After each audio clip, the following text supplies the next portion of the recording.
C'est dans un Algeco et dans une ambiance tendue que les premières discussions entre syndicats et direction concernant le plan social ont eu lieu ce matin. Il y a une dizaine de jours, le Jabi annonçait la fermeture de 3 sites de production d'ici quelques mois, ceux du Teil en Ardèche, de Bourg et de Bellegarde dans l'Ain. 197 emplois supprimés, essentiellement des femmes. D'un point de vue social, effectivement, ce sera dramatique, parce que là, ce sont des femmes, donc la plupart n'ont pas des carrières complètes. À l'âge où elles arrivent, pour retrouver du travail, y compris dans ce secteur-là, ce sera très très compliqué. Donc c'est très important pour elles de garder leur emploi. Le Jabi touché par la crise veut aujourd'hui délocaliser sa fabrication en Tunisie, au Maroc ou encore en Asie. Ils trouvent moins cher ailleurs, quoi. Voilà. Nous, on est trop cher, voilà ce qu'on nous a dit. C'est trop cher pour la France. Elle gagne combien une ouvrière chez le Jabi? Oh, 1000 euros.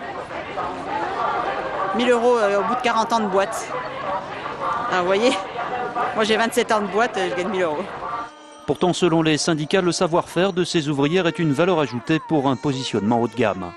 D'abord, le groupe Palmers veut faire en sorte que le Jabi redevienne une marque haut de gamme. Donc nous, on considère que ceci est bien, mais que c'est complètement incompatible avec la délocalisation des activités. Si on veut faire du haut de gamme, il faut absolument maintenir la production en France. Pourquoi? Vous voyez une différence avec ce qui est produit en Asie ou en Afrique du Nord? Bien sûr, d'abord, il y a très souvent des malfaçons et des produits qui reviennent en France et qui sont repris par les entreprises en France. D'autre part, la question des conditions de travail, aussi bien en Maroc qu'en Tunisie, sont déplorables. Les conditions de rémunération sont déplorables.